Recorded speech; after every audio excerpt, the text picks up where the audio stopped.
Welcome, everyone. I call the February 4, 2026 Planning Commission meeting to order.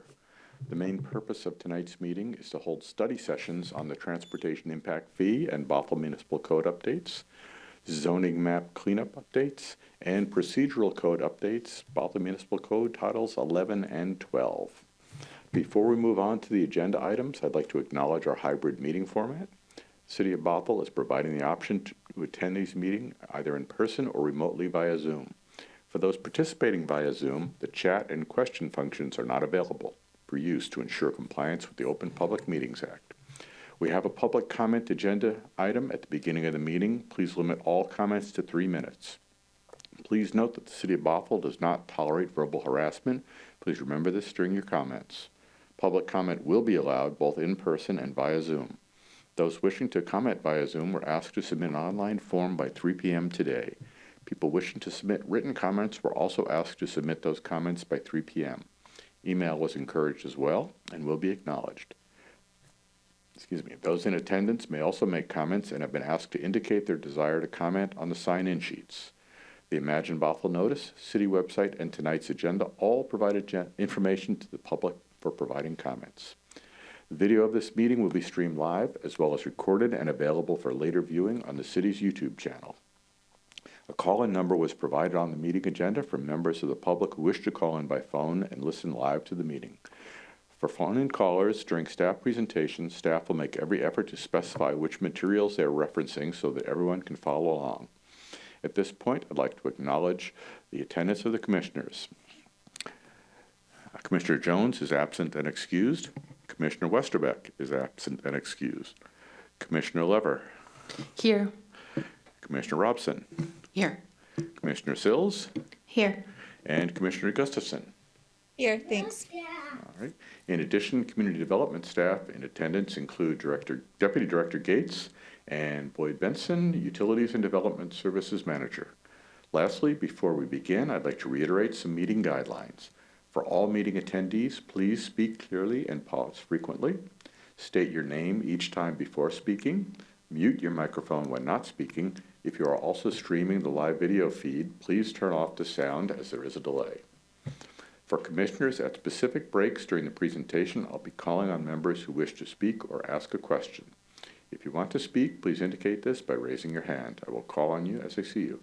This will help avoid the problem of having 2 people speaking at the same time. Identify yourself before you ask a question, make a motion, second a motion, or participate in debate. And please mute your microphone when not speaking. First item on the agenda is public comment. The city has accepted visitor comment in writing as well as accepted sign-up sheets for those who wish to speak at tonight's meeting. Those speaking will have 3 minutes. Written comments submitted to staff no longer than 3 p.m. today were forwarded to all commissioners and are part of the record. And I will note we did receive 4 written comments regarding a project on 100th Avenue that were in our email, and I see nodding heads. People did see those. So any other comments than those 4? No other comments were received. We do have a few members in the audience and then a few in the virtual audience that we will get to after we see if anybody in the building wants to comment first. All right, thank you. So I will invite anyone in the audience who wishes to speak to step up to the podium. There's a button to push and the light will turn red. So you have 3 minutes.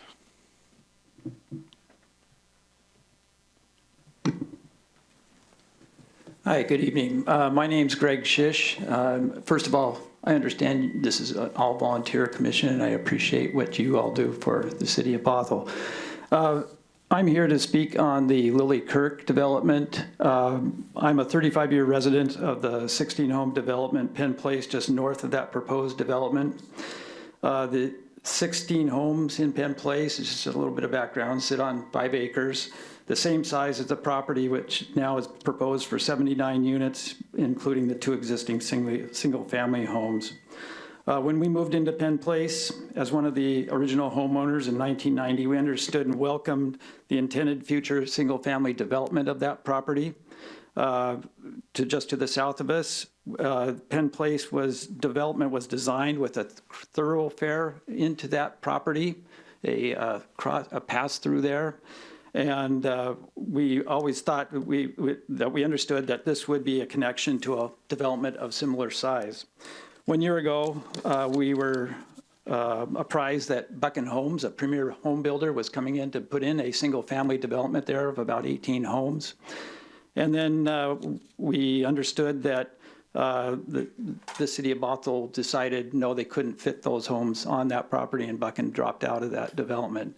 And now here we are today with 79 units, plus the 2 existing family home units going into that.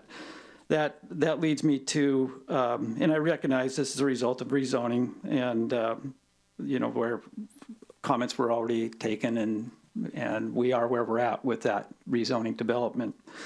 2 requests as a result of that. One, I would like to see that through road is not put through, that is maintained as just maybe an emergency access only, so that we retain the existing traffic flow of 32 cars versus 160 that will be tied to that new development. It assures us better safety of the neighbors in the development and children. It keeps things quiet, it keeps things uncongested, and it retains the life that we've been used to for the last 35 years. Over half the residents are still original residents. I guess half the residents, 8 of them, are still original residents in that 16-home development. So it's a tight-knit community. The other request is that traffic mitigation be put in on 100th, and especially at 100th and 190th. Already we're getting heavy congestion there. I go on side streets, quiet side streets now, to avoid that congestion, and it's only getting worse.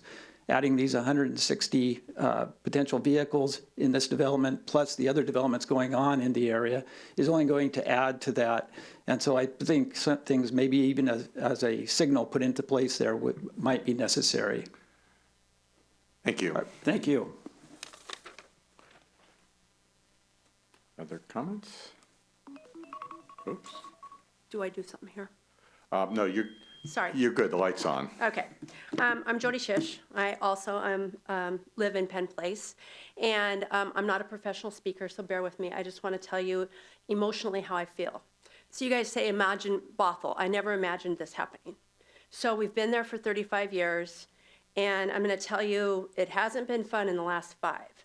An example for you on 100th was the other morning, because I tried to work and be part of Bothell. I'm going down to Bothell Animal Clinic. Now, if you guys all know, that's maybe 8 blocks from my house. It took me 4 lights at 190th and Bothell Everett Highway to get out. When I came back, I waited 70 cars to get out onto 100th out of my cul-de-sac. Granted, it's the morning, you have 2 schools going down there, you do have kids walking down there, and I've already been concerned about the speed of things going down there. We've already had one neighbor get thrown across the street.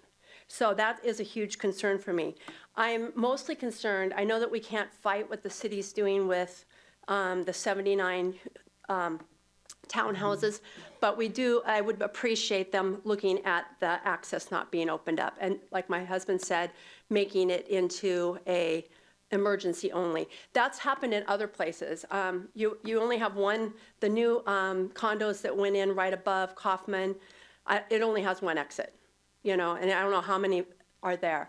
And so we have an HOA that says you can't park on the street. We're concerned about that. We have little kids that play in the street. We're concerned about that. And it's not that we're just concerned about 16 homes. We're concerned about 79 townhomes.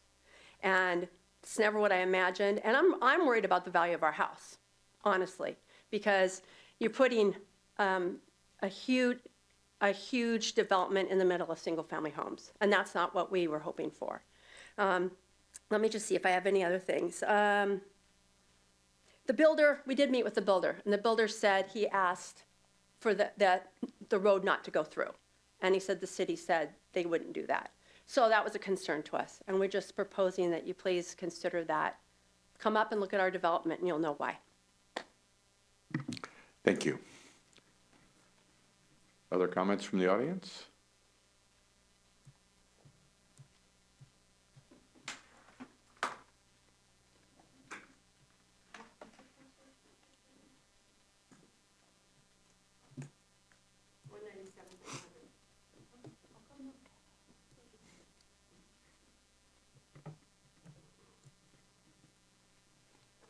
proceed. Good evening. My name is John Gray, and we have lived on 202nd, just north of this other couple, for 38 and a half years. Bothell Everett Highway and 228th was a four-way stop, and it was the only light or stop between on that whole stretch of 228th. Growth is inevitable and it's to be expected. 100th has become very busy. We have spent time at 190th and 100th at the bottom of the hill frequently in our driving. We live on a W with 3 access points to 100th, and those are the only ways to get out of our neighborhood to go either north or south. It has taken us 3 minutes at times to be able to turn onto 100th with the traffic going through, especially the additional traffic coming from 228th. I'm concerned about the additional traffic and our access. Also, until 2008, 2009, during that recession, we had bus service that was there. That was canceled when the bus companies reduced their service because of reduced revenue. Since then, they have taken a commuter-focused approach as opposed to a neighborhood approach. This has meant that our son doesn't have access out of the neighborhood. It's just over a mile for him to get to a bus. It used to be right behind us coming down 104th. He doesn't drive. He doesn't get out much anymore because of that. So I don't know what mitigation is planned. I'm looking forward to hearing that. Thank you. All right, thank you. Any other comments from the audience? Chair, we have several people in the virtual audience, one who has raised their hand. If there are any others who would wish to speak, please indicate through the raised hand function and I'll panel you in. I'm going to panel in Stephanie here in a second.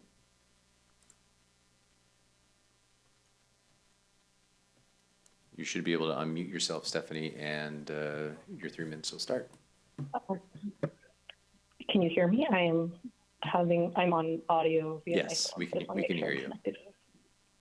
Okay, thank you very much. Thank you very much for having this meeting today, and I'm also speaking on regarding this same development that my neighbors have also spoken about, and I want to reiterate some of their comments or support their comments regarding the traffic concerns that I have with this development. And given this is going through the SEPA process now and a TIA is part of that, I just want to highlight some of the concerns I have with the TIA. And I think that there's an opportunity to do more work on the traffic analysis side to understand the true impacts of this project and understand if there are any mitigations that could be made. I think the TIA is focused on a sort of, I guess you could say, outdated analysis, which is actually one of the topics you'll be covering today in your meeting. And the TIA process, I understand, is being updated. So I would like the commission to kind of keep that in mind as you're going through the new TIA and how some of those philosophies I would recommend be applied to this project as well. In the TIA, there's no analysis done on some of the major intersections that affect our neighborhood. All the intersections that are part of that TIA are focused on Bothell Everett Highway to 20th Street. But as a person living in the neighborhood, it's some of the more stop-controlled or uncontrolled intersections on 100th Avenue, on 104th Avenue that are really the bottlenecks and safety concerns that I have. Also, the analysis is really focused on the PM peak. But my experience as a resident so far, it's the AM peak that is really the biggest problem. So it also requests that particular attention be paid to the AM peak. That is when people are going to work, and also for this particular area in Bothell, we have a lot of schools nearby. So a lot of the school bell times really impact the amount of traffic that is coming through our neighborhood. So I really want to emphasize that I think the TIA could be is very limited the way that it is now, and I request that the Planning Commission and the staff really consider a more robust analysis when it comes to the traffic volumes and the safety involved. And I submitted a written comment which detail more of my comments, but as for the public comment now, this is a summary of what I have to say. Yeah, thank you. All right, thank you for your comments. Do we have anyone else in the Zoom space? Chair, there is nobody else in the Zoom room that has indicated a desire to speak. All right, thank you all who have come and devoted your time to discussing this with us. We do not have an item currently before us regarding this development, so we can talk a little bit with staff later on it, but right now there is nothing currently before us. So again, thank you for coming here and sharing this. I'm well familiar with it, actually. I live up there and walk my dog there once a day, so I'm well familiar with that area. So thank you again, and seeing no other comments, we will move on with the agenda. Next item before us is approval of the December 17, 2025 minutes. Is there a motion to approve the minutes?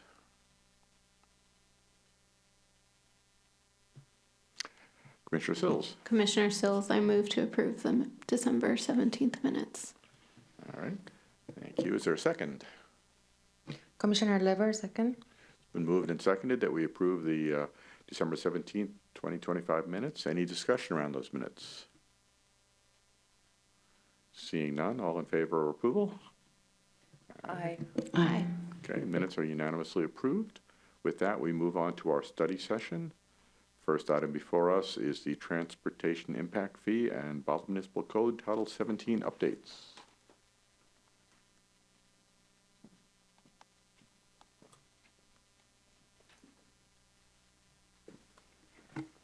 Good evening, Planning Commission and Community. Boyd Benson, Public Works, Utilities and Development Services Manager. Tonight I'm back to discuss the findings, conclusions, and recommendations for the proposed Transportation Impact Fee Update and associated Municipal Code Title 17 revisions. When we previously met for the public hearing, we had some comments that I believe we've addressed. We had a draft findings, conclusions, and recommendations, and we had some feedback on that. And so we've taken those comments and brought back a revised version of that document.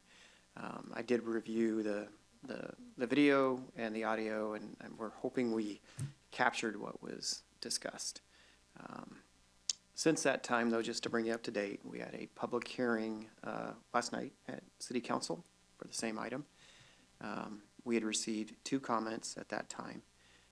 Both were community members that supported the change in use exemption, which was good. And I will mention, just because it was mentioned with respect to a different project tonight, we had one email comment after the public hearing from Planning Commission discussing AM peak hour measurements versus PM peak hour. And so I'm just going to address that very briefly, not with respect to the comments tonight, even though they're very good comments, but I believe this will help. the level of service we currently have adopted is for PM peak hour traffic. And we followed up with a transportation consultant, and when you develop these level of services, you try to understand best how to mitigate impacts from development. And these are on corridors currently. They're vehicle-based, so we don't necessarily look at adjacent intersections. We look at the concurrency corridors, and we discussed concurrency last time. So with the move to multimodal and per person trip, that's changed quite a bit, and it really is citywide capacity for growth. We had a very good comment from a community member that may have spoken as well tonight. And we're still keeping the PM peak hour for the person trip generation. Once again, this is not vehicles. This is vehicles, bikes, and pedestrians. So I followed up briefly in an email to that individual who's listening. And I appreciate the fact that someone's looking into this as deeply as they are.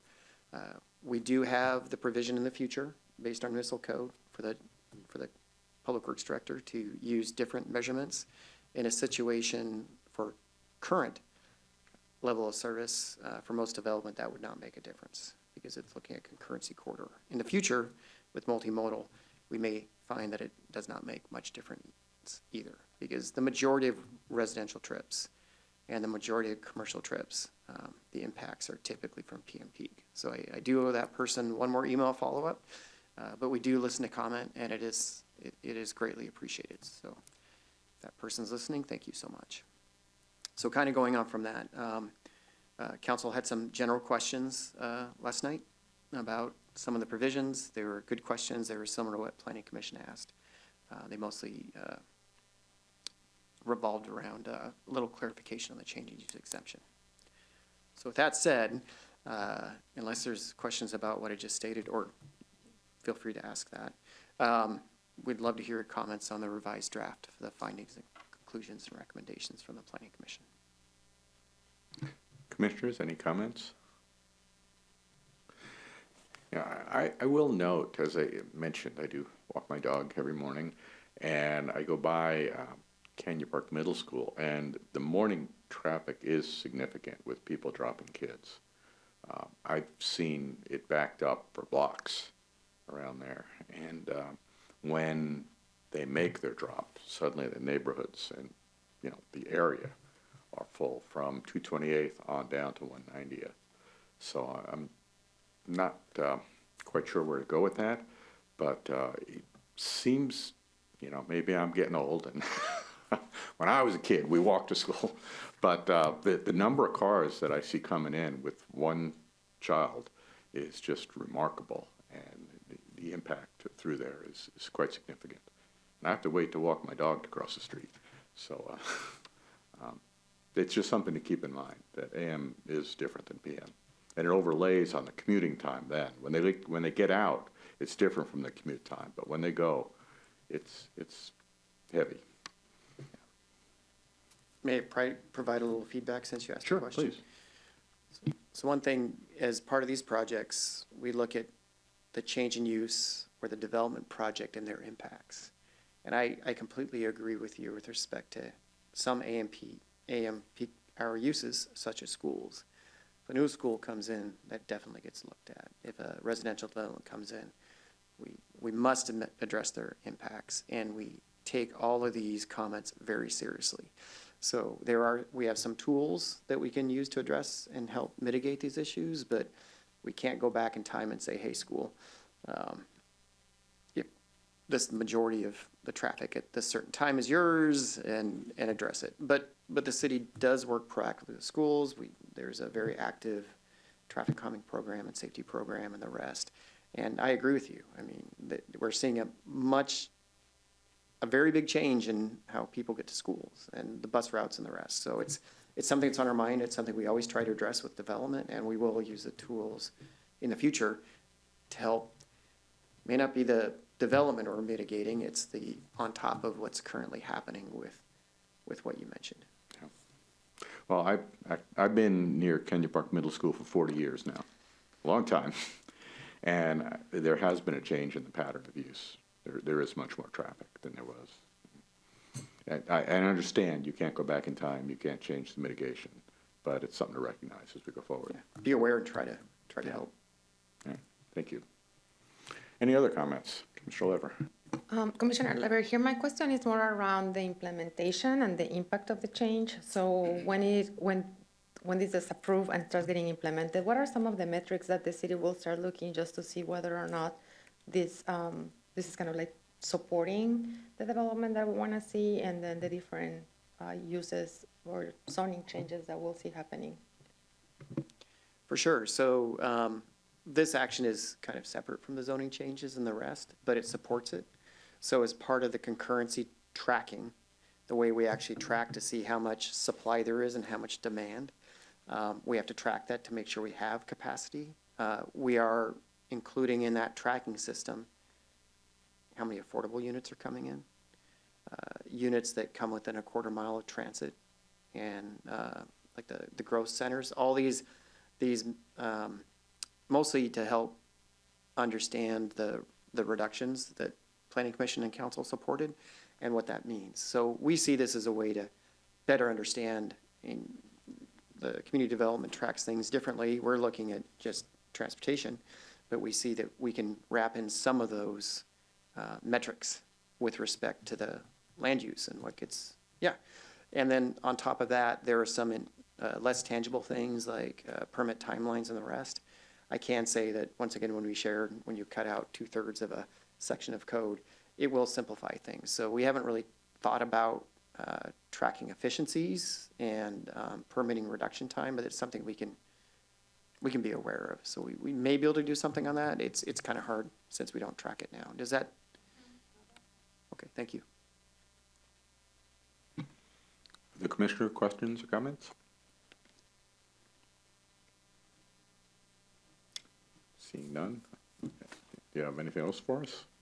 No, just if you. All right, so let's take a look at the findings, conclusions, and recommendations. Do you have them? Can you get them up? Or? Deputy Director has that skill. Yeah, I've got mine as well.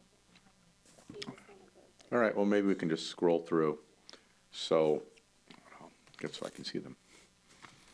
So moving through history, location, and proposed action, I don't think there's much. The meetings are what they were. So any comments on the specific findings we have before us?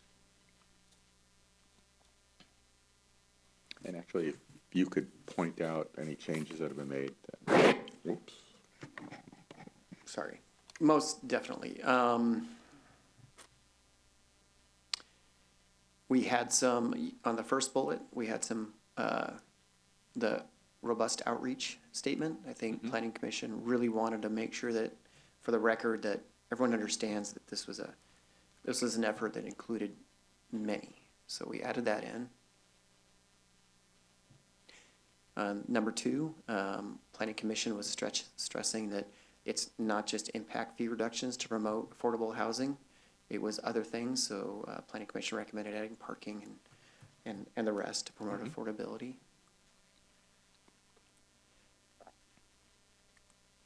Number 3, I think stayed as is, but that was another comment from earlier, and we may have made minor provisions, but they're very minor, just to really reinforce the fact that this is something that is ongoing.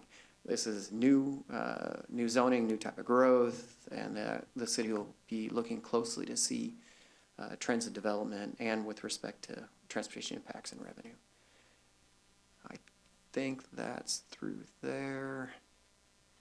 Public testimony, we had a bullet C. We did not have public comment on December 17th as part of the hearing. The 2 items that I mentioned from the City Council public hearing, plus the email that we received about AMP, that will be included in the next council agenda bill, so everyone understands and we document comments from the community. And then conclusions.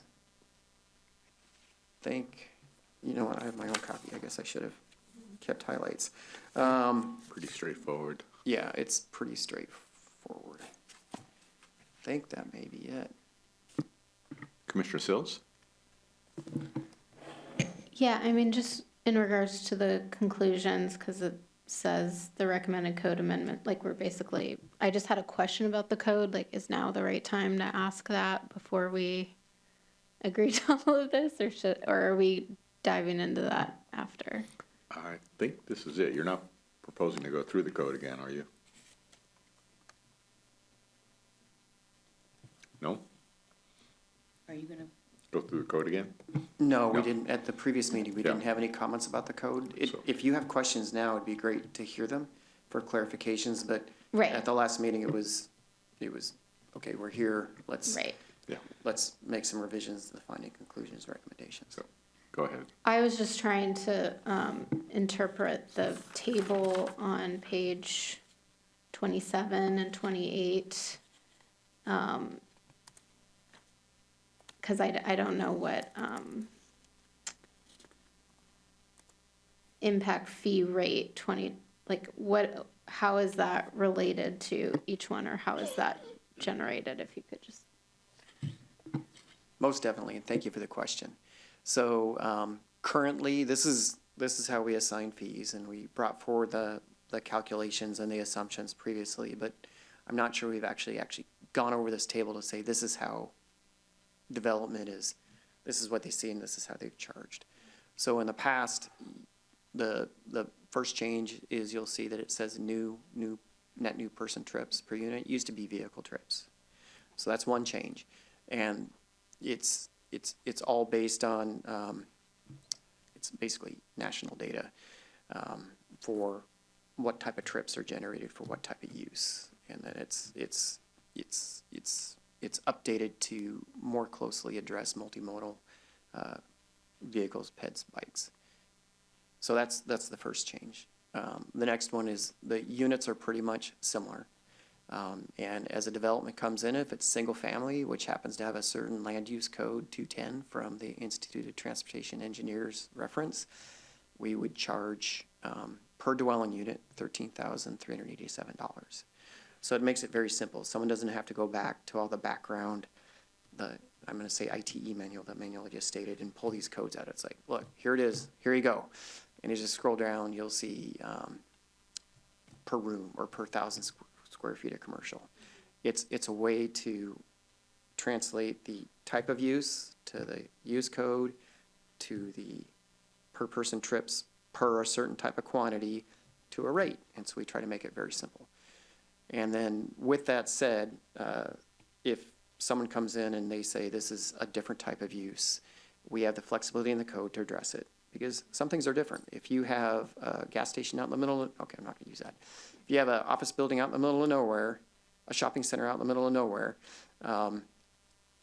compared to a similar thing that's in an area with many other uses, you may see multiple trip ends where I'm going to stop at this. So there's modifications already within that. So think of stopping at QFC, then also going over to get gasoline and this and that. There's ways to modify that as opposed to if it's just QFC. So that's in the code. So in summary, this is the table that we use to assign fees.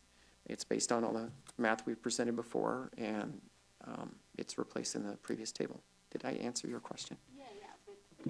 So just like in practice, because I see like high school, it's per student, 1,500. But if there was like if there was a new high school built, that's the rate it would be at. Okay. Correct. Okay. Interesting. Thank you. Yeah, and just a few more, I'm just adding, I'm talking too much, but even with the residential uses, there used to be two, residential and multifamily. Now we've broken it out because we have much finer detail. There's different types of multifamily. There's attached.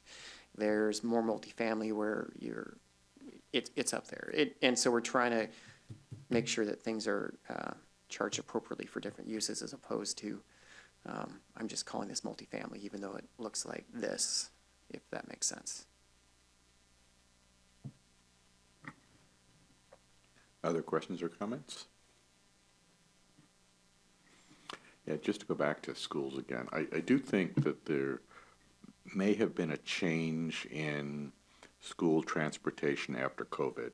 I think fewer kids ride buses. You know, people don't want to be in that space, at least at the time, but I don't think they went back to the buses. I'd be interested in, I mean, it's not a topic for tonight or maybe even, well, I'm not sure where it would be a topic for, but I wonder what the bus utilization has been over time.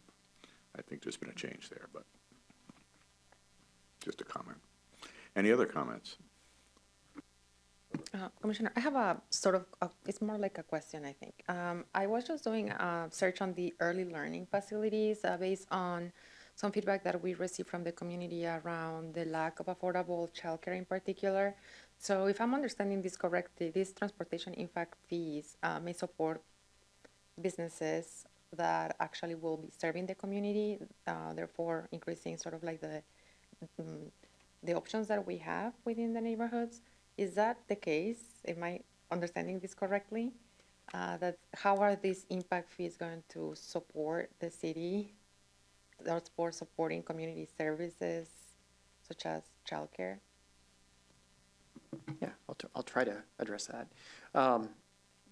Based on Planning Commission and Council feedback, one is the affordability reduction. So we have to charge fairly, but that's a policy decision that we can justify. So that's one way it's supporting the vision of I think what you're asking. The next one is there is an early child care reduction. It's an option, and you'll see in the reductions in the packet, and the previous one is there's a 50% reduction for early child care learning. So it should help reduce that initial impact for cost. And then other things, Planning Commission and Council were both very keen on the change in use exemption. So there's been discussions about neighborhood like green grocers and small scale neighborhood commerce. So if someone wants to turn their garage into I'm not going to say a farmer's market, a place to go purchase things, a bookstore. Yeah, if you stay within that footprint of the rest, there is no impact fee. In the past, there would have been for that change of use. So these are the type of items brought forward by Planning Commission and Council that I think try to support the type of what you're asking, I hope. Okay. And perhaps to clarify for some of the audience, so these impact fees are collected from a new development, and they're intended to be used to mitigate the impact of that development, correct? Correct. Thank you. All right, other comments on findings, conclusions, and recommendations?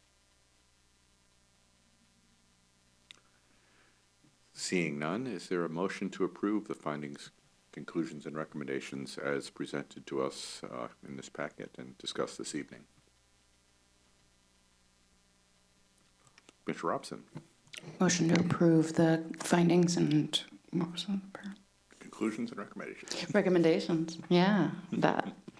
All right, it's been moved that we approve the findings, conclusions, and recommendations as presented. Is there a second? Come on. Commissioner Sills. Commissioner Sills, I second. All right, it's been moved and seconded that we approve the findings, conclusions, and recommendations as presented. Any discussion? Seeing none, all in favor of approving them, please indicate by saying aye. Aye. Aye. Findings, conclusions, and recommendations are approved. Thank you. Thank you for your presentation and all your work on this topic. Well, thank you for your involvement and your good questions. It's made this whole process much more robust, so really appreciate it.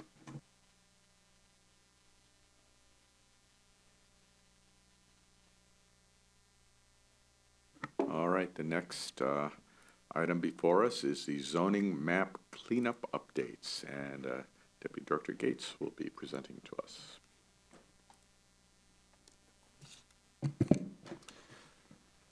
Okay.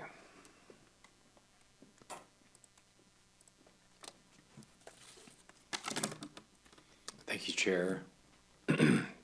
So tonight I've got two brief introductory study sessions, getting a couple of projects going. The first one is a zoning map cleanup update, and no action required. These are cleanup items that we have discovered through the implementation of what happened or what came out of the 2024 comp plan and associated municipal code amendments. Part of the root of the map updates relates to the mixed-use overlay addition. This was where we added, these were to color coordinate them, the purples and the blues. We added the mixed-use neighborhood, mixed-use community, mixed-use employment, and then a couple of others. So we added that layer to what we're calling the alphabet soup of our zoning designations. That's a project that's coming back in a few weeks to begin work to clean that up. But with that work, we went through the entire city and we reassigned, along with the increase in density or the changes in density. And through the work of staff over this last year, we recognized, oh, we missed a little piece here, or we missed a little piece there. So what I'm going to do tonight, I'm going to run through 4 maps that were in the attachments and kind of talk through what we recognized, what we found, what we believe needs to be changed to make it consistent with what the intent was. And we'll come back at the end in a few weeks with a full draft with the map proposed, and then we'll be going through the full public process. So the first one is in the Brickyard Road, Queensgate sub-area, as well as the Waynita Simons Norway Hill sub-area. Those are split by I-405. The map illustrates these 4 areas represented or identified with the red arrow. The one at the bottom, identified currently as NB, MUN, so that's neighborhood business with a mixed-use neighborhood overlay. What we found with all of these is that staff recognized it's a mixed use, it has a mixed use overlay, but there's no mixed use. It's just neighborhood business. So the intent was the mixed use was blending residential and the underlying or the other zoning, the commercial or office zoning. So the chart on the table identifies what the current code has, what the current map is representing, what the recommended fix would be to follow the zoning that is just to the north, the RM4. So it would be RM4, so residential medium 4 with neighborhood business, and then the mixed use overlay. That brings the two together. You can't have one without the other. And then the opposite is true with the 2 in the center of the chart and along the center of the image, where it only had a residential with a mixed-use neighborhood overlay. To make it truly a mixed-use area, which is what the purple designation was, which was what the comprehensive plan intended to have, we need to add in the neighborhood business. So the N in the mixed-use N is neighborhood. The neighborhood business are those lower intensity commercial uses that were intended to be in that area. The one in the darker purple on the right side, on the right image, just across 405, when we rezoned the entire city, the area in the center also extended, that the light purple extended to the east, to the right of the screen. And when we created the more intense residential activity center designation with a mixed-use employment overlay, we forgot to bring along the OP and the NB, so the office professional and the neighborhood business zones. At the next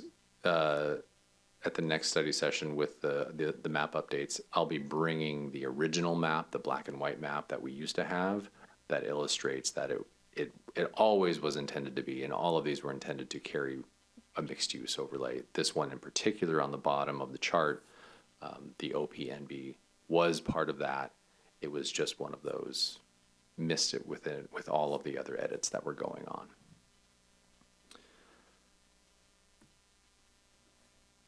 The next ones are a little bit more straightforward or a little bit more individualized.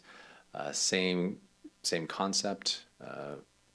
There's a mixed-use employment overlay with general commercial or office professional in the Midtown sub-area.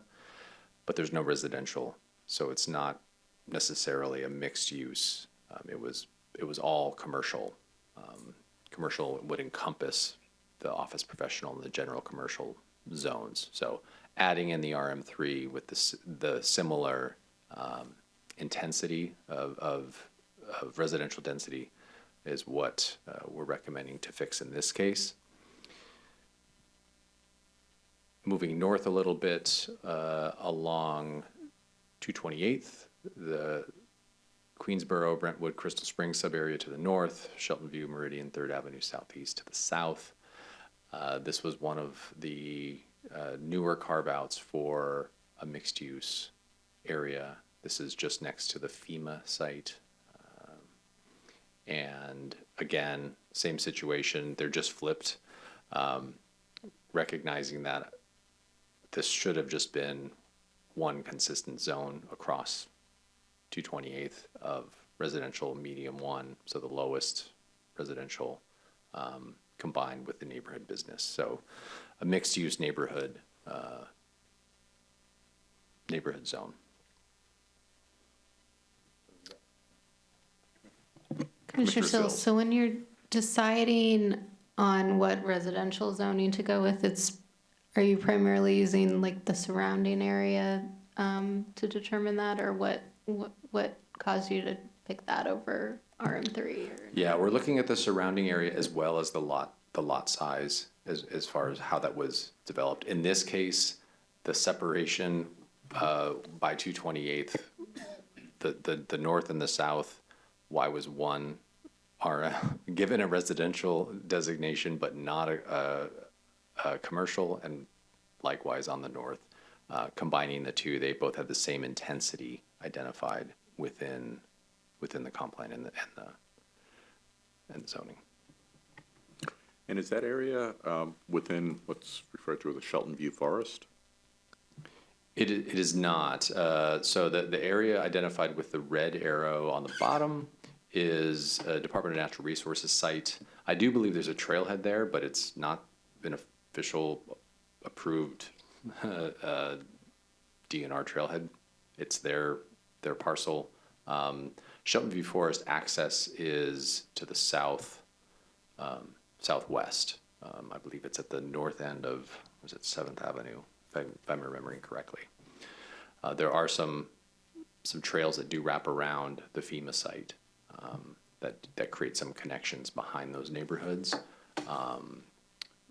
But it is not a designated park space at all. Thank you. All right, and the last one is in Canyon Park.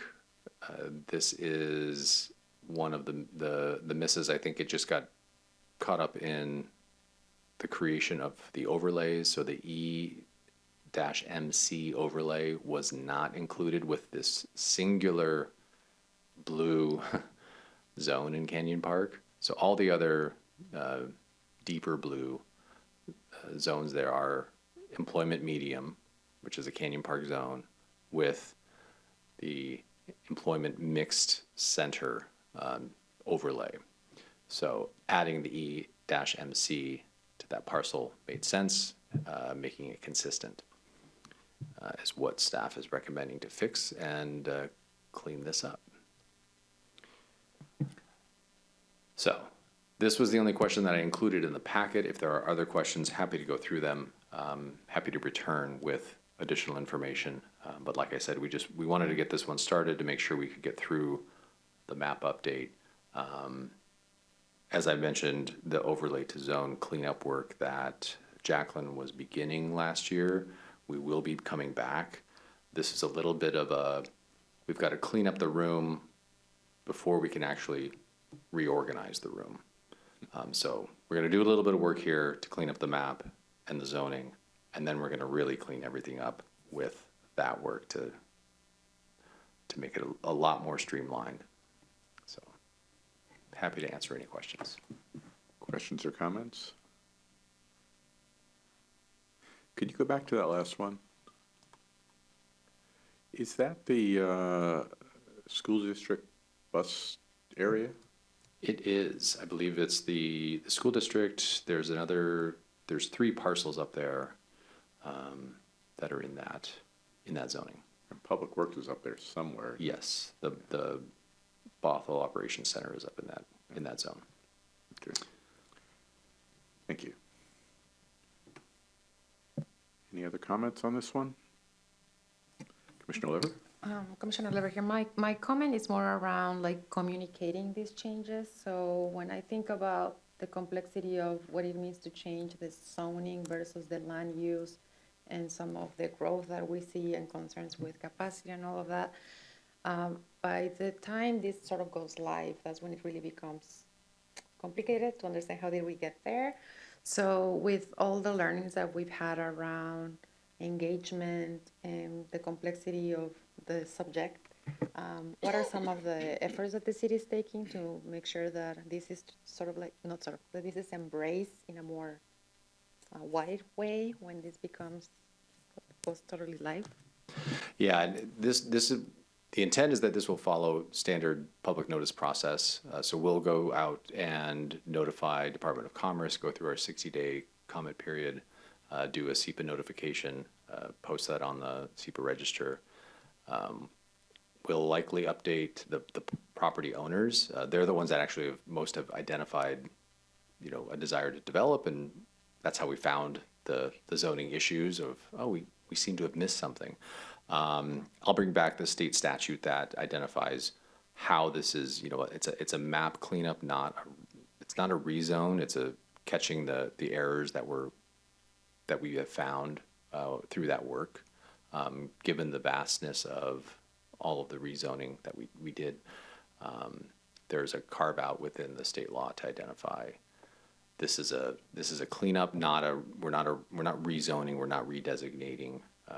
Staff believe the policy work was already completed with the comp plan work. So we'll be doing our standard public noticing for this type of a project. Commissioner Sills? Yeah, Commissioner Sills, did you discover all of these, or did you have anyone reach out to you saying, like, I'm looking at this property, I don't know how many residential units I can build? Like, how did these actually come to light? It's a great question. They originated with the site down near 160th on the east side. So staff recognized that, wait a second, it's a residential activity center with a mixed use overlay, but there's no other uses. The residential activity center needs that other use, whether it's light industrial, office, professional, commercial, general commercial, to work together to say, yes, it's residential with this other use. And that mixed use overlay was sort of the glue that was creating additional incentives with the height, the floor area ratio allowances that it established. So the intensity is already there with the mixed use overlay because it increased height allowances, floor area ratio allowances. But the allowed uses are the ones that it was what we found, and then we started looking around to find, wait, where did we miss any others? And so they stand out once we started looking for them, and then found this list here. Commissioner Lever? Thank you. Commissioner Lever here. So with that said, can you confirm that maybe these changes then will then support the sort of like development of potentially like those childcare centers, like because there will be more opportunity for a small business? Most definitely, especially in the mixed-use neighborhood, so the neighborhood business zones. Residential zones do allow certain scale of childcare, but I don't know the definitions off the top of my head, but there are some smaller scaled childcare centers that can be allowed. Some need a conditional use permit because if it's large enough, there's traffic and trips and things. But in these neighborhood business centers that are along major arterials, whether it's 228th or 160th and 405, there's the infrastructure and the capacity and the desire to boost the activity within those areas. So around the 160th overpass interchange there, it's increasing residential and adding the mixed-use element, whether that's daycare, childcare center, office, retail, commercial, activating that space as a node that is across the freeway from a transit center. There'll be inline BRT soon, a new pedestrian overpass that's coming. So really activating that space. Other questions or comments? Seeing none, I guess we move to our next item. Yeah, and so like I said, this is just the very beginning, so we'll be moving through the standard process. We'll come back for study session with Planning Commission. We'll take your input, insight to City Council. We'll move forward through public hearings, both with Planning Commission and City Council, and then look for final ordinance adoption sometime in the first half of the year, so we can put this behind us and move forward. Commissioner Oliver. Thank you. Just one more question. Yeah, the map that you just showed us, the static map with the images, is that available with GIS? Like with the color mapping? Yeah, so in the city of Bothell, what we call Cobb map, the interactive GIS map, you can turn on the zoning layers. So on the left side of the screen are all of the layers that can be activated, and I think it's up towards the top, the planning and development layer. So that'll turn on the colored map of here's all the zones. And then you can expand that, and there's some other options in there, such as development, projects, and some additional information there. So with that said, maybe like a comment or a suggestion is maybe we can use that in the meetings so that users like me can learn from the experts as we are reviewing these documents, and then everyone can see if they could make it, they can be like, oh, there's a map. Oh, and I can click here and there. That would be great. Thank you. All right. Okay. I did one slide deck, combining the two. So the next item, again, is an introduction. It is the first step towards updating both Titles 11 and 12, looking at a number of procedural updates that have been put off for some time, partly because of all the comprehensive plan work. Again, no action tonight, really just looking for some initial overview, somewhat of more of a staff briefing, but definitely want to get some input from Planning Commission. Make sure we're moving in the right direction. Nothing related to this is what is coming out of necessarily the comprehensive plan, but there were some associated municipal code amendments and amendments that took place last year, such as the SEPA threshold increases, and I'll get into that here in a second. In reviewing procedural steps really helps with code application for staff. It creates a lot greater predictability from applicants, so they can recognize, from things such as when I submit, what are my steps? Code's not necessarily written as steps, but it helps us develop what those steps are. What's required? Does this have a public process? Does it have a mailing requirement? Is there a public hearing requirement? Who makes the decision? So really looking to explore these sections listed here. So I'm going to walk through a few of them that we've begun to edit. You could see the edits in track changes within the packet. There will be more to come, and we'll highlight them as we go. Sort of initial take that we're looking for tonight.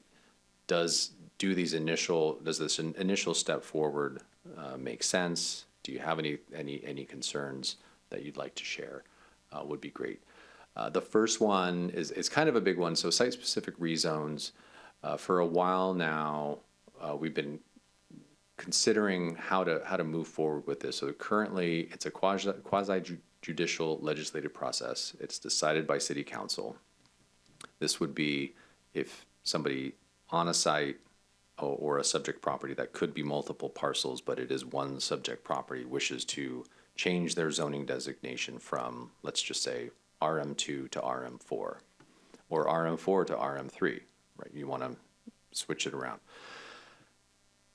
Right now, the process is, it's less of an application and more, it's legislative, but it's the criteria that are there really lean more towards what a standard land use application would follow, providing responses to criteria. We're looking to change and use what's already in the code, the type 4A procedures. So we have a couple of columns in our procedures table between type 1 all the way up to type 5. The type 4A has no application types within it right now. What this would do is it would place the decision or the final recommendation before the hearing examiner. So the hearing examiner is going to evaluate the merits of an application based on the criteria that are established in the code, the responses by the applicant, the straight facts of the matter. Does the comprehensive plan identify that the density that a site-specific rezone is seeking is consistent, yes or no? If it's yes, you move on to the next one. That recommendation from the hearing examiner would then be sent up to City Council, who is the only ones who can pass an ordinance to change the zoning. So council they would be making, yes, the final decision, but after the final recommendation and the analysis has been completed. So it makes it much more of a ministerial process with explicit criteria. It improves predictability by the applicants. We anticipate seeing this a little bit more in the years to come, following the comp plan and the future land use map updates. Specifically, it's the residential medium zone, so the orange zones across the city that range all the way up to 80 units per acre. So in the comprehensive plan, if it's a residential medium designation, doesn't matter if it's an RM1 up to an RM4, they all potentially could go up to 80 units per acre. So if in 5 years, 10 years, one parcel or a couple of parcels come together and they say, we want to redesignate to be an RM4 because we're right next door to one and it seems to make sense to us, so we meet the criteria, they could apply for a site-specific rezone. They wouldn't have to go through a comprehensive plan amendment. So if it's not consistent with the comprehensive plan, you've got to do comp plan amendment first and then a site-specific rezone. What we did was we kind of cleared the decks for site-specific rezones to potentially come in a little bit more frequently because we've created a lot more opportunity with the more broad-reaching policy within the comprehensive plan.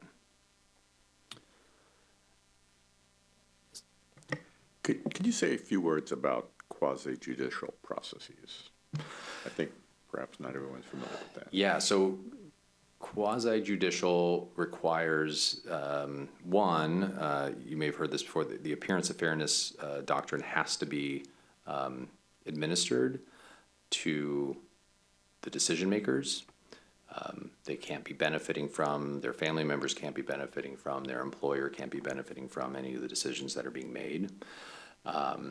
By changing this to a hearing examiner decision, final recommendation that goes to City Council for final sign-off, it removes that quasi-judicial issue from the City Council, and it places it in the hands of an adjudicator, a judge. The hearing examiner is essentially a judge that bases it on the merits of the facts and makes their decision, and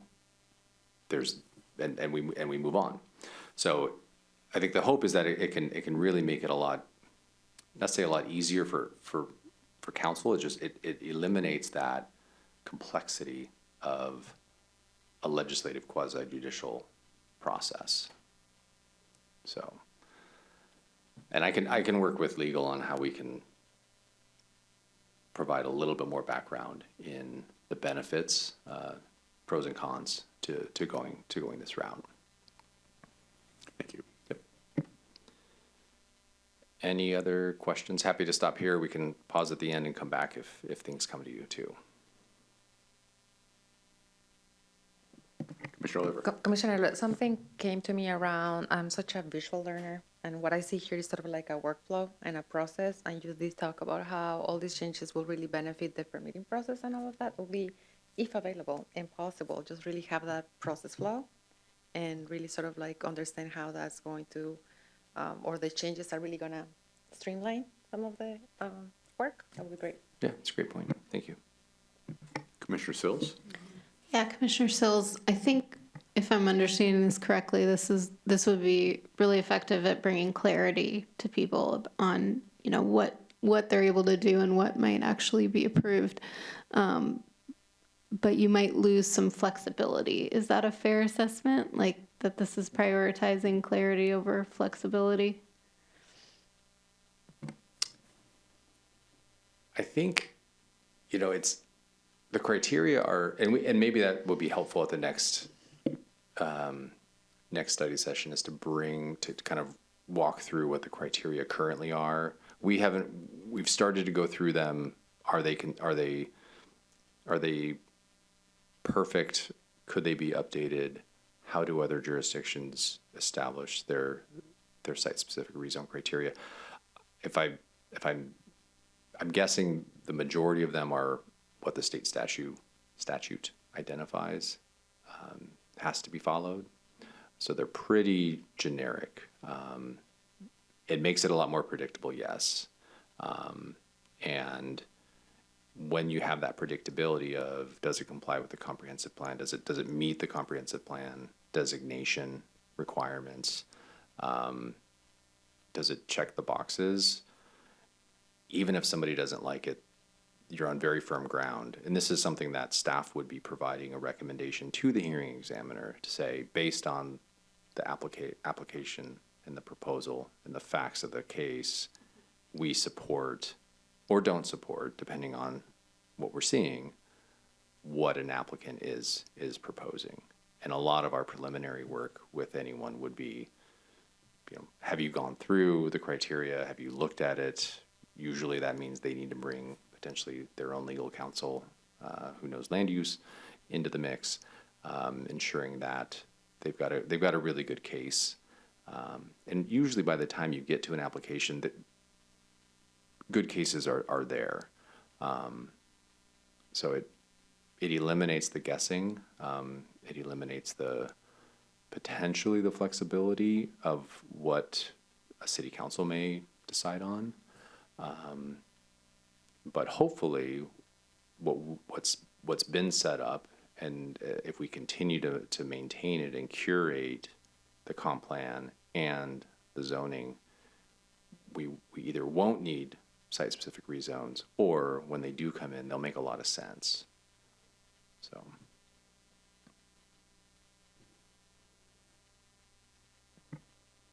Okay. The next one is public notice. So Title 11, Section 19 lays out what public notice requirements exist for Bothell. We've just begun to take a look at this and identify where there's some areas for improvement. There is some outdated information, especially on our public notice sign details. Trust me when I do say that when an application comes in and we're giving them the public notice sign detail, we have a corrected version, we just haven't updated it in the code. So this is just one of those, we just need to clean it up. It's got an old phone number. I think the website might be correct. But it's a good opportunity to make sure, does it have everything we need? Do we want to include information on there such as a QR code to our project notice website? Take the opportunity to refresh it as needed. The other thing that we've recognized in the code are these optional standards for notification. Optional standards is a little oxymoronic because they're not really standards if you don't have to follow them. So it makes things confusing. We'd rather say, this is what you have to do. Anything beyond that, if somebody wants to do it, we don't really need to list it in the code. We can include that in, hand out information to say, if you'd like to do this, you could also hold a neighborhood meeting, or you could provide additional information as the applicant. Applicants like predictability. They like to know, if I apply for this type of permit, I have to do this type of public noticing. That means mailing, that means a public notice sign. Do I need to create a web page? Do I need to do these other things, right? It's like, sure, that would be nice, but requiring it that's not something that we kind of want to get away from that. This does not mean public noticing for more engagement side of things, where it is a larger plan, urban forestry management plan, climate action plan. Those we scope out engagement. We come to you, we go to council, we ask, how should we, here's our plan for engagement.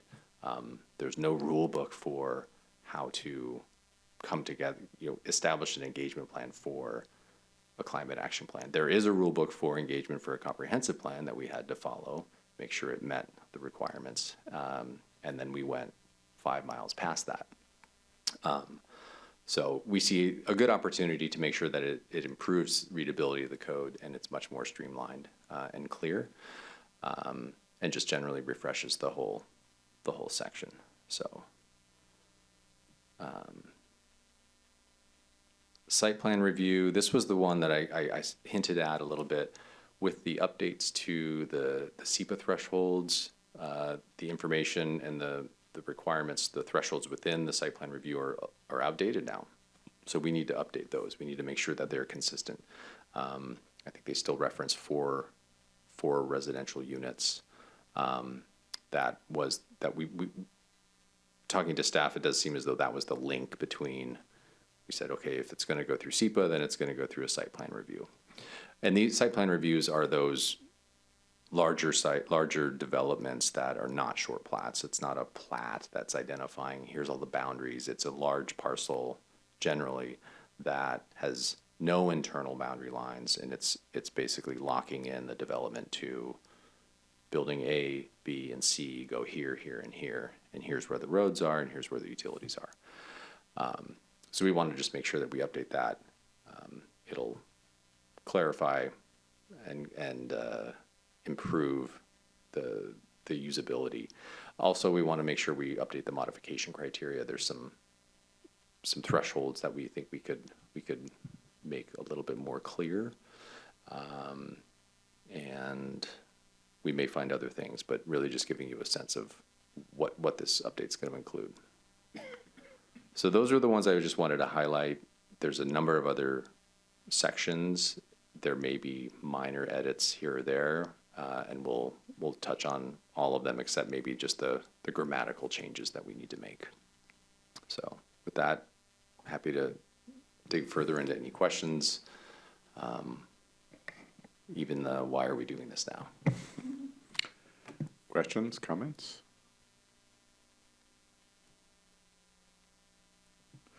So you've provided us with some code sections here, but they're not, you don't have the modifications necessarily that you're proposing going forward. Correct, yeah. We wanted to just make sure clear and transparent. Here are all those sections currently. Some of them we do have some track changes in there. So over time, over these next several months, those will grow, and we'll highlight those and come back to you. But really just wanted to get something moving this year, so that when we do come back, we don't have to refresh.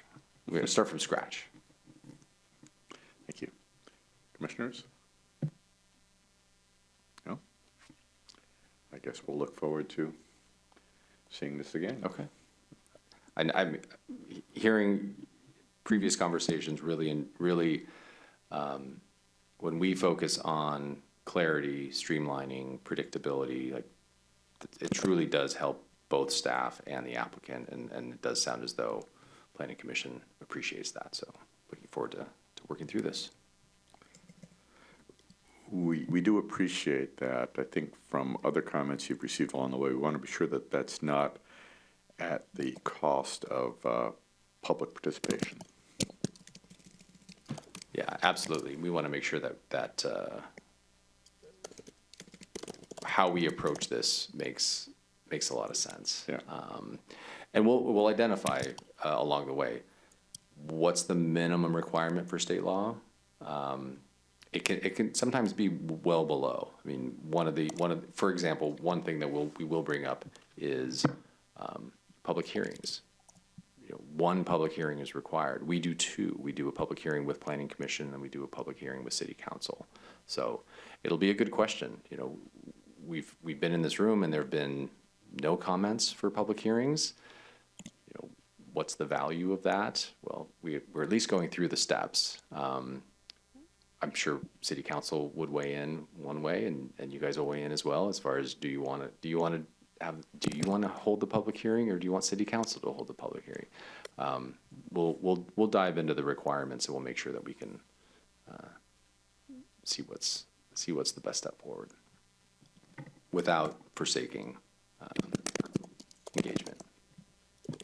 Thank you. Anything else, commissioners? Seeing none, all right, Commissioner Gustafson.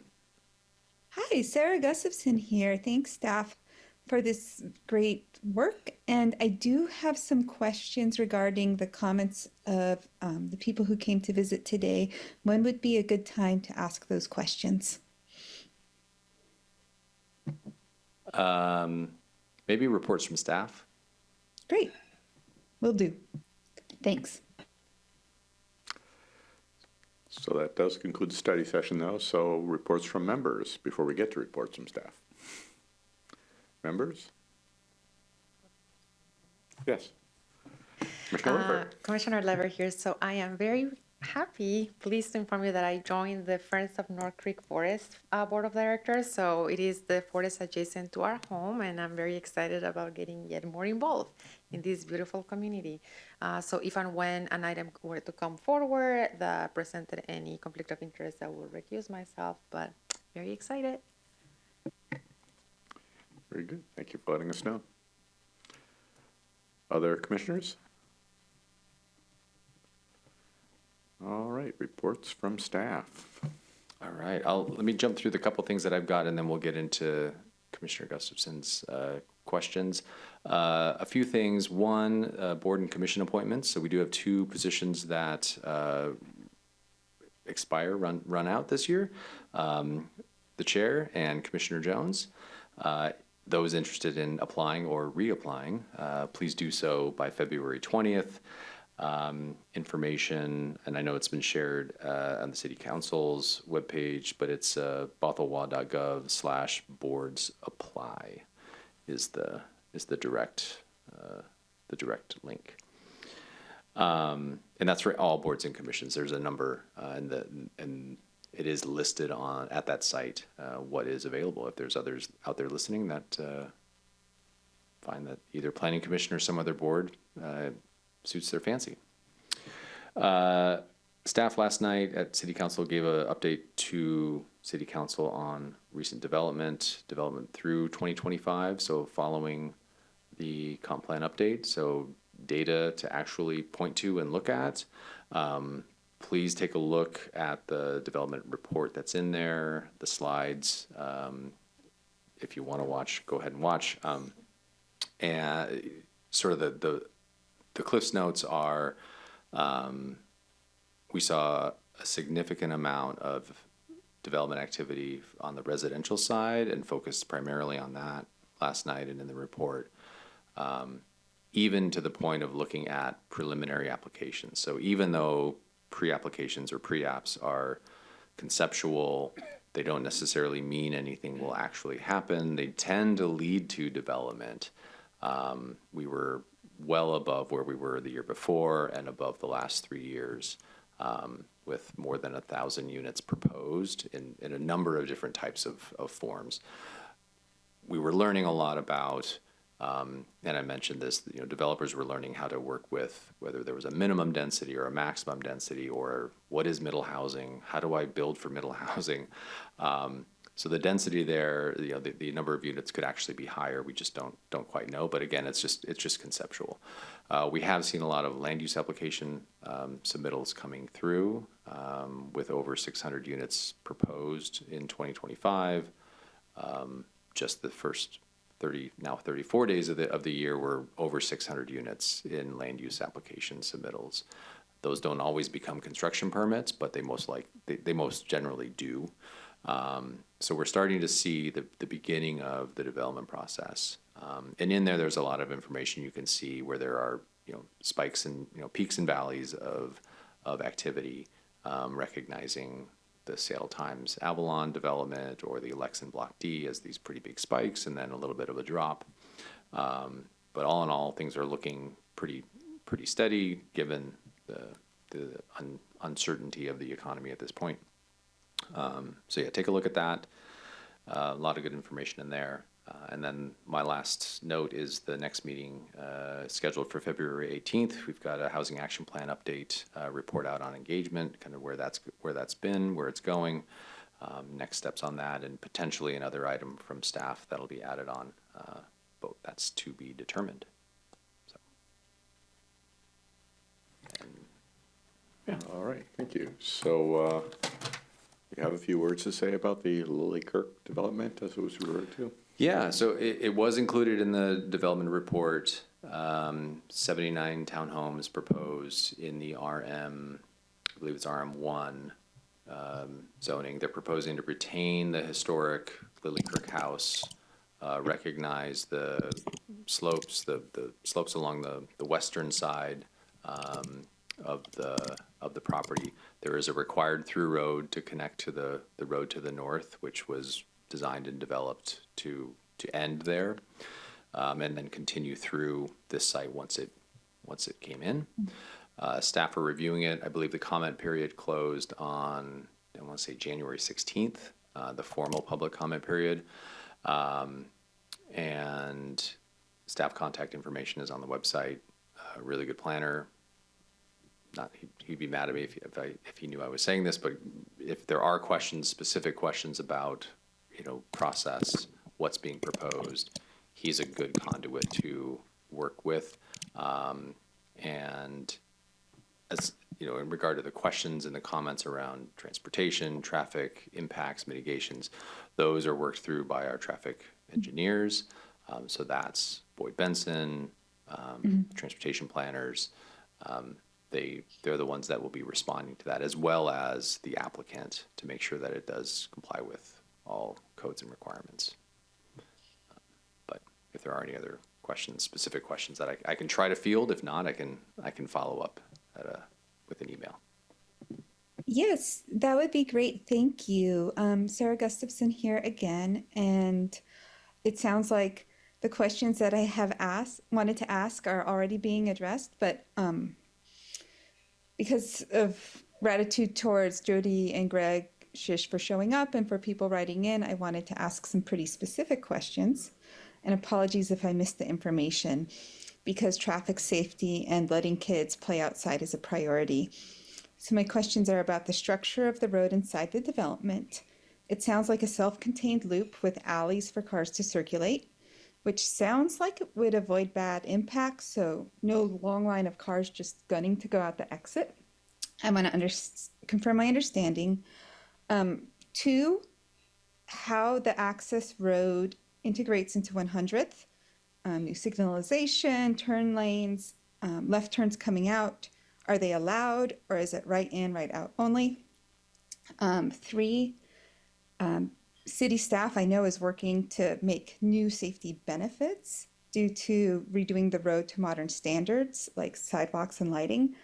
How will the city evaluate whether these need to be tweaked after people start moving in?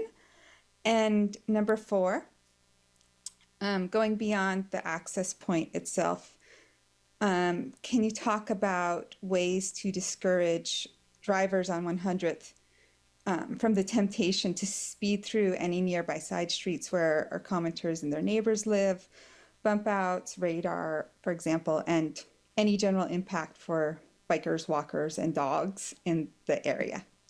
those are my 4 questions. Let me know if you want me to send them in an email, please. Thank you so much. Yeah, those are great questions, and fortunately for me, those are all transportation questions. So if you want to send them to me, or if you want to direct them to, I'll just say Boyd Benson, and probably myself, just to make sure that I can make sure the loop gets closed.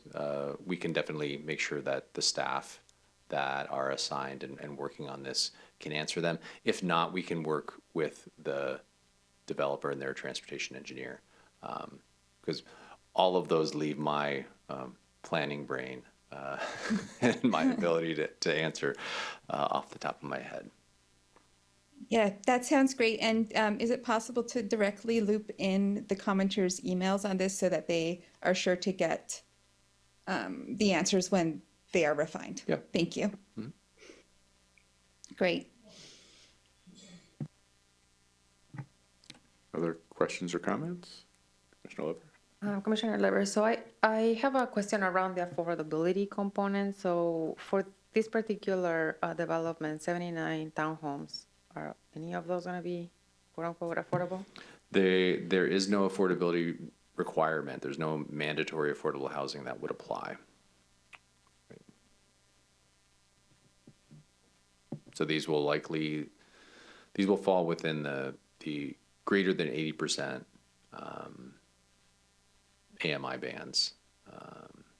And then these are some of the questions from council last night too, on how we'll continue to report out on what is not only what's being proposed, but what's being constructed and finalized as we move toward the 5-year look back report for commerce on housing.